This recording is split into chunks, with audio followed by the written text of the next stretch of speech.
Hello everybody, we're back with another video. This time it's just me. So this week we're making separate videos like we did with the drawing one, because this week we read books for the whole week, or 10 days ish, and we're sort of just going to be doing a review, less a review but just like saying what we learned from it, and so actually sticks and we can get the most out of this book.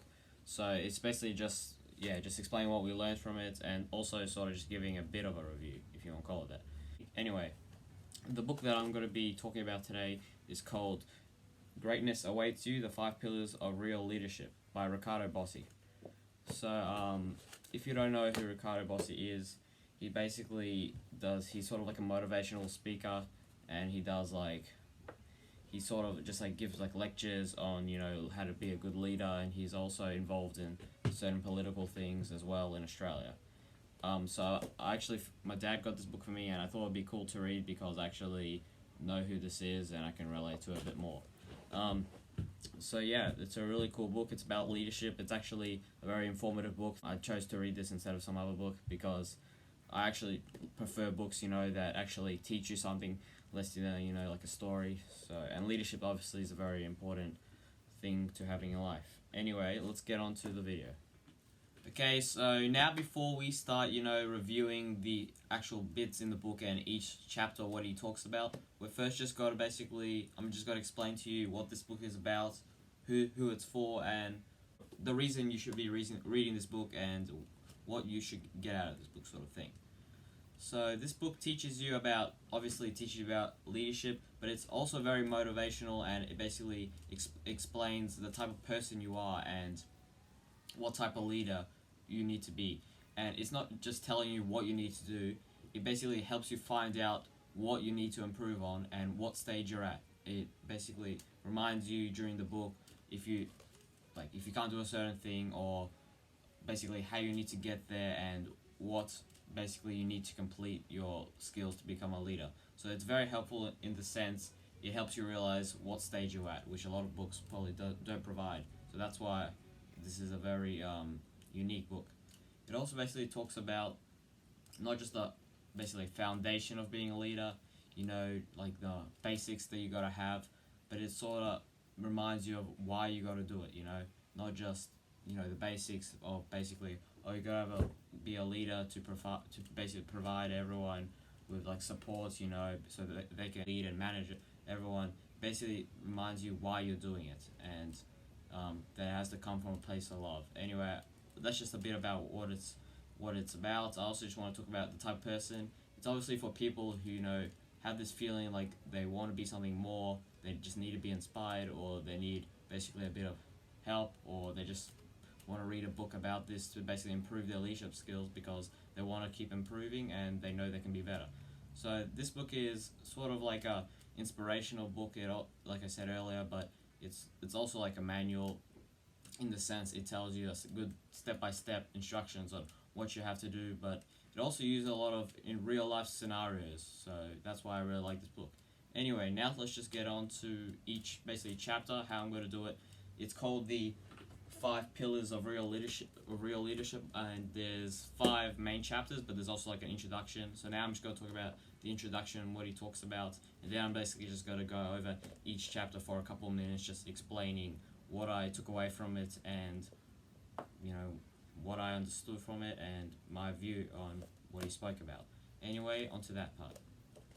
Okay, so now we're going to talk about the new part of this book and the start of this book, and I'm just going to talk about basically the parts that I want to talk about, and parts that actually have meaning for this video.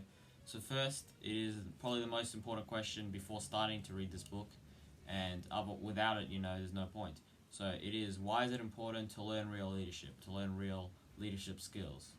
Well, I'm just going to basically talk about a few points of basically why, and I'm just going to explain a bit, and hopefully that'll give you a bit better understanding and make you more interested to read this book, and make you realize that it's a very important skill to have.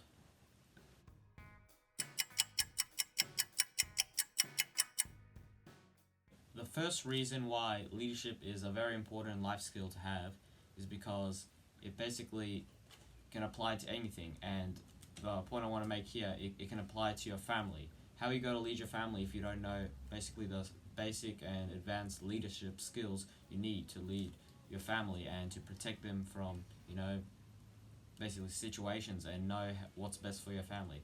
That's a very basic but very important reason why you should be learning and know basically how to be a leader. So in any situation, you know what's the best thing for your family. It also makes you not reliant on other, external sources. And let's go back to the family, like protecting your family and leading your family. It basically allows you to have freedom, because if you don't know how to lead, you don't know how to basically lead your family, control your own decisions, and you'll have to rely on other people, or the government, which you don't want. So it's very important for the well-being of your family, so you have freedom to make whatever decisions you want and you know how to make them. The last main tip I want to, not tip, sorry, but just point I want to make that he's talked about in the book is nothing happens without leadership. And what I mean by that is, with any endeavor or thing basically that happens, let's say you're starting a new business, nothing happens without leadership. So that business won't get going without your leadership or someone's leadership. Because in any situation or something that you basically create, you need someone to lead the way, or not one specific person, but there has to be leadership to basically encourage people to, basically manage people to sort of get everything working together. Someone has to lead them or everyone will be lost. So yeah, that's just, it applies to any scenario, any situation, because nothing happens without leadership. If people don't have leadership and they don't know how to lead people to basically help them become the best of their ability, nothing happens without it. And that's why the most successful people know real leadership. Also, to be a leader is very important because basically others learn from you and they get confidence to basically do their own things, and you can be an inspiration, someone who motivates people, because you have to find motivation from somewhere. So say you're very inspired and you look up to someone, who's achieved something. If you're a leader, people have to look up to you. You may have been their leader, but then you've inspired, a future generation to become a better leader themselves and become better and do great things. And that's also that's why it's very good to become a leader, because it's very good for others. And someone has to give someone, that bit of motivation, or that's something to trigger something inside them to tell them, you know what, I can do this sort of thing. So it's basically, it's good for everyone. It's not just good for you or your close people. That's why leadership is a very important life skill to have, because obviously it helps everyone, not just yourself. So now we've just gone over basically some reasons on why you should learn real leadership and why it's a thing you have to know to live a free life of joy and abundance. It's a very important life skill to have. But now we just need to define real leadership to basically understand exactly what it is, because a lot of people will think it's something, or think of something what leadership is, but it's not actually that. So when I talk about leadership, let me define it for you so you understand what exactly that I'm talking about.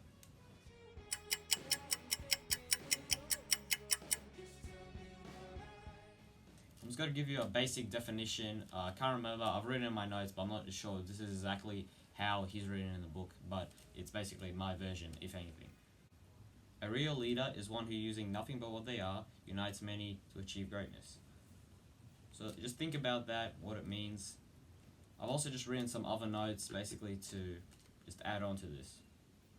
So basically what I've done, I've just written a bunch of notes of basically saying I'm going to read about 5 things of what makes a true leader and a good leader. A good leader doesn't have to use any form of manipulation or intimidation to get others to follow. So what this means is basically, like we've read earlier, so basically what I'm doing here, I'm just breaking down the first passage that I wrote and read. You have to use any form of manipulation to intimidate, or intimidation to get others to follow. So you're basically using just what you are. And what that means is a good leader inspires people. He doesn't have to force them to do anything. Otherwise, they're not doing it to their full capability, and they're not doing it for the right reasons, which is very important. A lot of people think real leadership is management, but management is just the ability to coordinate activities to reach a set goal. So that's what I was talking about earlier. People might think this is what leadership is, but it's just a small part of it. So yeah, managing is great, but knowing basically how to deal with people and how to get the most out of people is a true leader. Not just be able to say, you do this, you do that, finish by this time, and if you don't have this done, I'll get someone else to do it. That's good. It's a very important part of leadership, organization, management, but it's not the whole picture. It's not the full picture of what leadership is, and it's much more than that. Now, I just want to talk about the foundation of leadership, and that is having a good relationship with the people that are following, the people that you are leading, because anything that basically that has potential to succeed has to have a good relationship with each other. It's like a marriage. If they have a good relationship with each other, they're not going to make it in the long run. So that's same thing applies to this. You have to say you have an organization. In this case, he uses that as an example in the book. You have to have a good relationship, with your partners, with your employees. Otherwise, you're not going to be able to trust them, and you're not going to be able to know how they're feeling and what they can do at certain times. So that's where we go into the first part of basically the foundation of leadership, and that's the trust, foundation of trust. Now, I just talked about relationships and how it's the foundation of any person who leads a certain amount of people. So the first thing is trust is the foundation of any relationship. So as you know, like I used earlier, say in a marriage, if there's no trust in a relationship, it also won't last. And basically, what you're doing as a leader, you're having a relationship with, people, or whoever you're leading, whoever's following. And in order to have a good relationship, to basically know how to lead them and get the most out of them, how to get the most potential out of people, is to have trust. Because when you trust people, you know that someone's got your back, or you know that you can basically trust someone to get the job done, because you develop this from past experiences and doing it yourself and working with other people. So it's important to have trust, because otherwise you can't rely on someone to basically get the set goals done. So it's very good to have trust in a relationship, and trust that someone won't they'll put their heart and soul into it, and they'll put the most effort into the certain task. And that's how you also know how to basically get the right person for the job, or when someone is not as qualified for a certain thing. And the thing is with trust, that if you don't trust your people, they basically won't trust you. And in order for them to trust you, or you to trust them, you have to be trustworthy. So if they're not trustworthy, there's you don't have a relationship, and it'll be very difficult to get something going. But first, as you are the leader, you have to be the most trustworthy, the most competent, the best of the best, because you're the one they look up to, they look as an example. So you have to have the qualities of being trustworthy. The way you are trustworthy, how you gain someone's trust, is you first have to trust yourself. If you don't trust yourself, why should someone trust you? Or why should, that sort of thing, If you have to trust yourself. And, well, what if you don't trust yourself? Well, that's a very important thing you have to work on. You basically have to always go in your judgment, even if it ends up being right or wrong. You have to go in your judgment, not someone else's, because you have to be able to trust yourself and know that you control your decisions, and you are responsible for everything. And that what makes a really good leader. They have to be the ones who always trust their own judgment, and they don't rely on anyone else's opinion, because they know that they're right, because they trust themselves. And the leader of a certain thing has to be the most trustworthy, and they have to be able to trust themselves the most. And this is a very important skill to learn. So you realize that leadership is more than just being able to manage people, like I mentioned earlier. Some people might think, and it's really just about knowing how people work, and also just knowing what people's capabilities are. And that's by not trusting your own judgment, making your own decisions. Now I just want to touch on a bit about how to gain someone's trust, because as I said, trust is the foundation of any relationship, which is the foundation of any organization, and it's still part of the first part of the book, and I just want to touch on it. What he's called in the book is the 5 components of trust. So the first one is being honest in how you think, how you do things, and how you say things, because honesty basically comes over time. People realize that you're honest and that they can trust you. And if you're not honest, they can't trust you because of either past experiences, or they know that they can't rely on you in the most crucial situations, which is you have to be an option as a leader. The second part that you have to basically, the second trait that you have to have as a leader is being competent in what you do. And what I mean by that is have a certain standard that you basically set for yourself, and then the people you lead will follow. And as the leader, like I said, you have to be the best of the best out of your organization. You have to be the standard that everyone has to reach, So set a standard and be competent to what you do, because if you're not competent, it will sort of set a standard for your employees. They'll think, oh well, if you can't do it, why do I have to, sort of thing. Another one is being consistent in what you do. Always, and this applies to everything. Be consistently honest, consistently competent, and it especially speaks for itself. Be consistent in everything you do, and be a man of your word. Lastly, that we've got here for this, basically the 5 components of trust and to be trusted, to be trustworthy, is be loyal. Be loyal to your people. Don't let them down when it's most needed.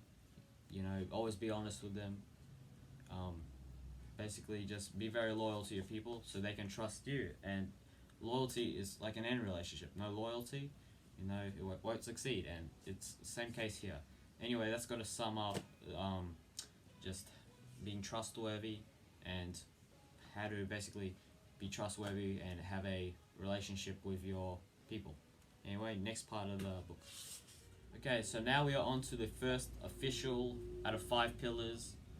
The first official pillar, and this one's called your character.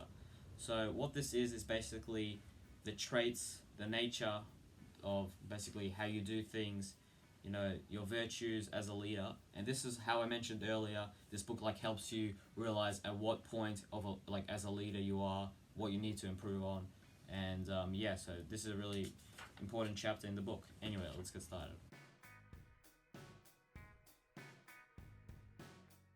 Now, how do you find your character? How do you basically know what virtues within, what comprises of your character, And your character is revealed every day in your life, basically how you deal with every situation.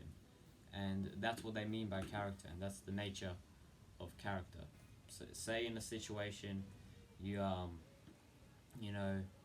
you stand up for what you know is right. That means you are very courageous and you are very, loyal, because you got to back down because you trust your morals and you always live by your morals. That sort of tells people what type of character you are. And you also have to have a very strong character and a very firm character, because in order to be a leader, you have to basically, like we said earlier, be loyal and trustworthy. And if they can spot that in your character, they can't spot that in your character, they're not going to basically trust you. And basically how your organization operates and how it if you'll achieve things depends on you. And if they see you as someone who doesn't care, that doesn't take much pride in what they do, as someone who basically someone they wouldn't want to look up to, they won't work well, and you basically won't thrive. And basically, any organization is not the assets it is made up of, but it is the people. The people make the organization, and that's why your character is very important for your people to look up to and for them to learn off. So staying on the theme of being a virtuous person, how you basically identify these things. That in this book he used an example. It's a very maybe not very realistic, but it could be. Is if an accountant made an accountant error of 50,000 and basically the person he's working for didn't notice, Would you take it or would you not? If you didn't take it, that means you're a virtuous man. You stick by your morals. So this is the type of person a leader has to be, a virtuous man. That's a very good word I just found out now in the book that I missed and forgot to tell you earlier. The first specific virtue you must have to be a good leader and to basically have the qualification to lead to lead people and to be sort of the boss is basically have courage. The definition of courage is you act in the face of fear, and this is what I was talking about earlier. You stick by your morals, and even if people don't agree, or basically everyone's basically choosing the other way, but you still know that what you believe is the correct way. You stick with it, and you don't let pressure, any sort of pressure change your mind, because you know what's right. And this is sort of the type of person you want your people to look up to. You don't want someone who, even though he believes in something, when something scary, so something that he's fearful of, he just runs away, and he leaves. Like, say an organization, someone is they're facing a lot of financial trouble, and the company is struggling to stay alive, and last second he bails on everyone, even though he has many people working for him and their jobs rely on him. Basically, he leaves them without anything, and that's basically, he's not courageous, because he basically quits in the face of fear. And that's what a leader must have. They must be very courageous. Another thing that's very important about being courageous is, why are people courageous? Where does courage come from? And this is very important. Courage comes from love, and basically acts of courage come from love. It doesn't come from, and if it comes from self-greed, that's not real courage. Not from self-greed, you're acting out of love. And that's what you have to think about when going into any situation that involves you taking a stand into what you believe. It comes from love, and if it comes from anywhere else, it's not the right thing for you. And it's like in any endeavor, if it doesn't come from a place of love and you're just doing it for the wrong reasons, it won't turn out for you, because everything that is worth fighting for comes from love. The second virtue you must have as a leader is have wisdom. So you apply knowledge and experience, common sense to basically every situation you come towards. And this goes hand in hand. All these virtues come hand in hand. If you have courage, but you don't have wisdom, and you're acting just without logically thinking, it's not always going to turn out for the best. Even at the moment it might seem like the right thing to do, you've got to have wisdom and be wise when going into a situation, because it could depend. It basically depends. The people you love depend on it, or the people that you lead depend on it. If you're not, if you act out of your ego and you're not, wise when you're going into a situation, it may not be the right thing for you to do. Next thing is, as a leader, you must have is faith, because when everyone is feeling down and they've can't see a way to get out of this, or they don't see their endeavor going anywhere, you must have faith and believe in the process, basically. And what this means, as a leader, it is the most important for you to have faith, because once you lose faith, everyone loses faith, and that's how it works in any situation. So to summarize that section, basically, as its character and what virtues you must obtain to be a good leader. And basically, to summarize it, you need to be dependable, you need to be patient or wise, humble, and you need to stick by your morals. And that's probably the most important part. Stick by your morals and what you believe in. The second official pillar of leadership is your capability. How do you find out your capability and what it takes to be capable?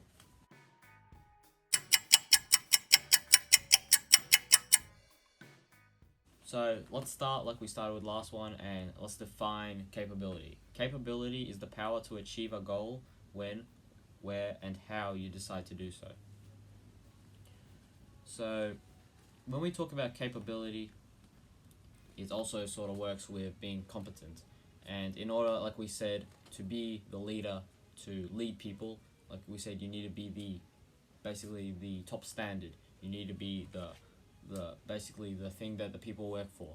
And as the leader, you need to be the most capable and the most dependable. So in order to know if you're capable, you have to be very honest with yourself. And like a leader, like we mentioned earlier, has to be very honest in everything he does, because basically your people rely on it, and if they can trust that you basically are capable of doing such things, they'll gain the confidence to do it themselves. So before you start basically telling people how to do things, you need to basically be able to do it yourself perfectly. And basically the way you do this is by practice, and perfect practice. Figuring out how to do it perfectly each time, not just how to do it each time, but how to do it perfectly. Because why would someone choose basically you over someone else? You have to be the best of the best in what you do and everything you do. And this doesn't mean that you have to be capable in everything, but obviously you have to be the most capable in the most important things in your field. And there's only a few simple things that will be in your field that you must basically perfect and master, because otherwise you're not competent to basically do the job, and you're not ready to be doing what you're doing. And this doesn't mean you shouldn't do things just because you're not perfect, but what I mean by this is basically you got to do things, and you've just got to keep trying again until you get it perfect. You can't just oh well, I'm not perfect means I'm not capable. Just because you're not straight away the leader of a big organization, you got to start from the bottom, or you got to start from a certain point. You can't just start from the top. So these people that are leaders, they've already gone through all the trouble. They've already learned how to do certain things. They've failed, they've tried again, and they've succeeded. That's why they're at the top. So you can't just start off being a leader. You have to work your way up. It's just like with anything. Alright, so I'm going to try to speed things up a little bit. I know I've been talking a lot about it because this is a very, intense book, and it talks about very specific things, and you really have to read it yourself. You're not going to get anything from just me talking. I'm just basically just expressing what I've learned through words in, a short video. So yeah, for the third official chapter of this book, the third pillar of being a leader, it is going to be called, and it's going to be about invention.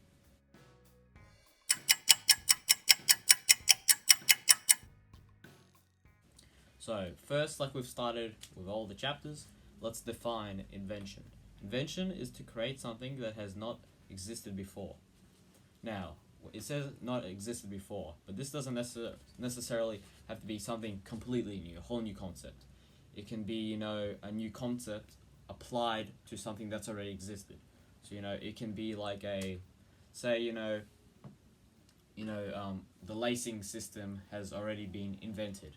But you can basically, they've invented, basically like self-lace-up shoes. It's not something completely new, but it's new in that field sort of thing. So invention has its own place.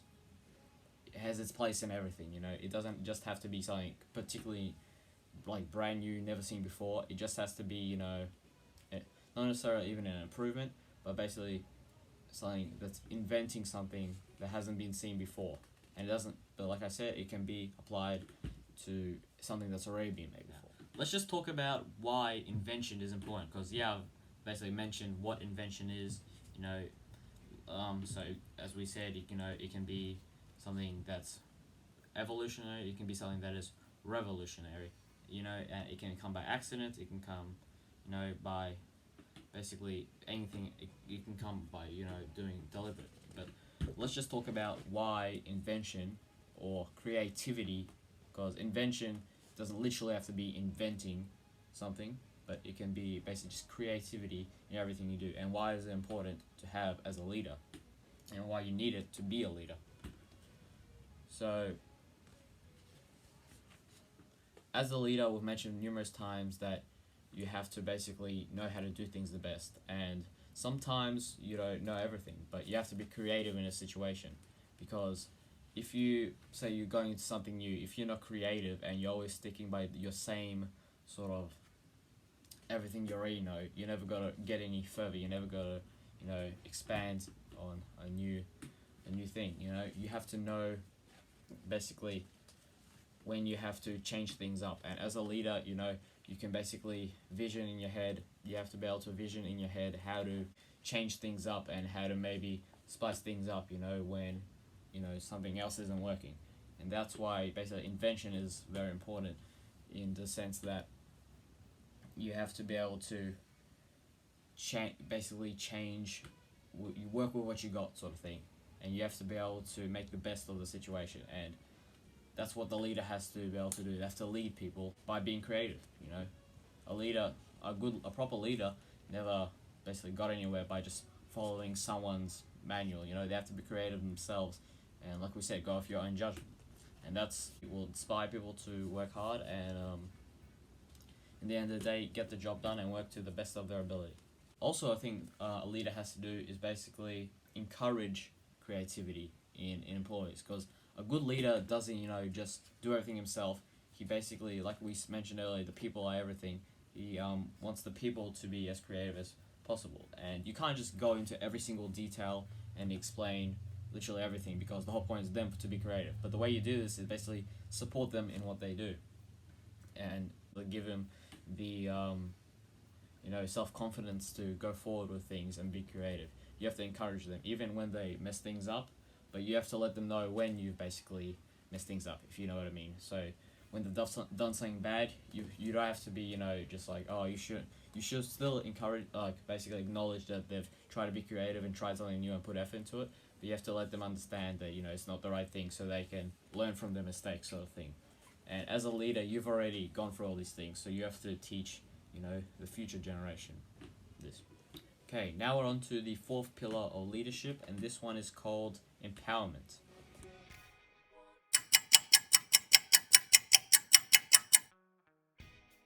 So let's first define empowerment. I'm just going to use the definition from this book. Empowerment is the state of recognizing you are truly free. You are either free or a slave, and unless you see the whole truth for yourself, you will never know which one you are. So the first part of being empowered, having empowerment, is responsibility, taking responsibility. And this is probably one of the most important things in this book. When you read it for yourself, you'll understand what I'm talking about. So I can't really think of a great way to explain this, but I'm just going to read a part from the book. Basically, not read, but I'm just going to basically just go over a part in the book where he basically uses an example of basically what a real empowerment looks like.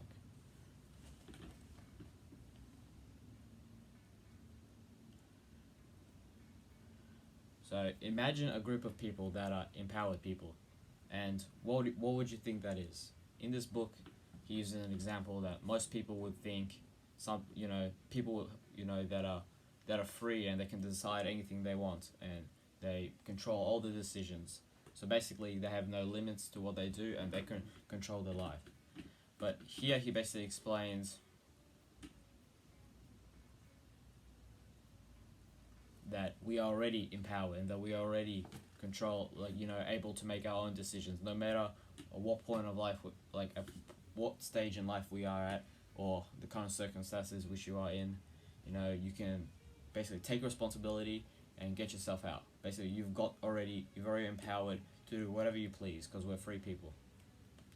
And what people might think is, well, say you're really bad, you haven't chosen where you've basically been born, which family you've been born into. Say you're born into a really poor family, you live in a poor area, and you're really struggling to get a job, let's say a good education in whatever form, and so you feel like you're just unlucky, and that someone else has been lucky enough and they've been born into a family that's already wealthy, they've already got a head start. Well, in this book he talks about how basically it doesn't matter whatever point you're at in your life, or whatever stage, whatever circumstances you are dealing with, wherever you are at this point in time, it's your responsibility to get yourself out. Now, it's obviously not your fault, and that you've sort of been in this situation, but there's nothing you can do about it. And everyone's already been given what they need. He tries to explain that you've just got to basically use the tools that you've got to get to where you want to be. So the whole point of this is, as a leader, or if you want to become a basically capable person, or be where you want to be, you have to basically take responsibility for all of your actions and not play the victim. And that's where a lot of people fall in this trap. They just accept defeat. They think, oh well, I'm unlucky, or I wasn't dealt the greatest hand, and there's nothing I can do about it. And certain people have just been, lucky, and they've been given the right tools. But the thing is, it's not like that at all. He tries to explain here. You're not going to get anywhere in life unless you take full responsibility for your actions, and there's no point basically thinking that there's nothing you can do.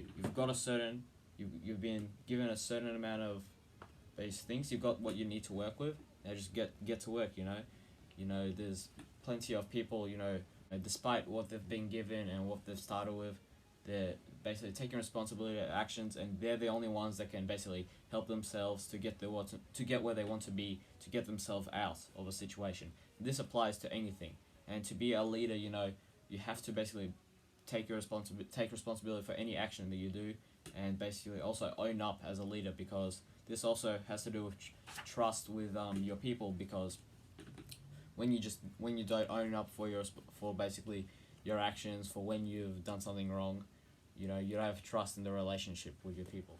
I know this has been a long video, but we're finally on to the fifth pillar of being a true leader, and this one is called you.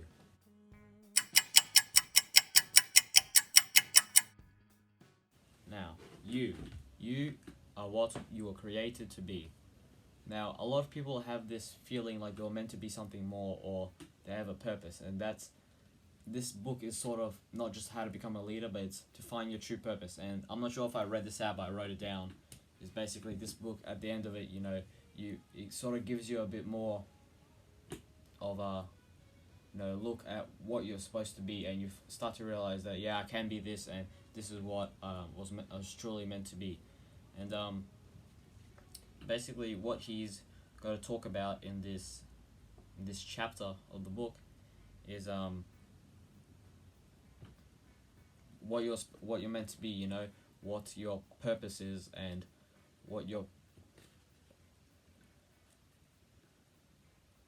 and helps you find what your true dreams are and how you basically get there. And that's the whole point of this book. It teaches you basically the steps you need to take, and the skills you need to obtain in order to live a fulfilled, purposeful life. So fulfilling a life of purpose and finding out who you're really supposed to be is basically the virtues, not the virtues, but the moral that you live by, things that you believe in, and basically the purpose that you must fulfill is standing up for for your beliefs, and always living by your moral. And that basically is what makes up the type of person you are and who you're meant to be, the morals that you live by. Anyway, I could talk a bit more and go into a bit more depth about a few bits in the book, but I think I'm going to end it there. Hopefully this wasn't too boring, and you basically just used it as basically just a head start, or basically got you interested in reading this book, because it's a very good book. And I haven't read many books, like we've said, Sean said in his video that we're not very much into reading, but I'm only getting into it now. This is probably like the fourth book, like proper novel that I've read in my whole life. I read the book that Sean's made a video on before, and my dad just bought me this book. But it's a very good book in self-improvement and knowing yourself, because you can't lead other people if you don't know yourself. And this whole book is more about the specifics on how to lead people, how to work with people. Sean's book is probably better about that, but this book is just really helps you to know yourself, and that's probably one of the most important things you should basically know before you go into any endeavor or anything that really needs rational thinking. You must know yourself and your capabilities. Anyway, that's, like I said, that's going to be the end of the video. Hopefully you enjoyed. You can buy this book on Amazon for, I'm pretty sure, around $15. I definitely recommend getting it, and don't listen to what I've said, because I'm just basically trying to make a video out of it because I've read it, and I just want to basically, this is just like evidence that I've read it, and basically just expressing in words what I've taken away from it and what I've learned. But I obviously can't say everything. Definitely go read this for yourself, and see you next video.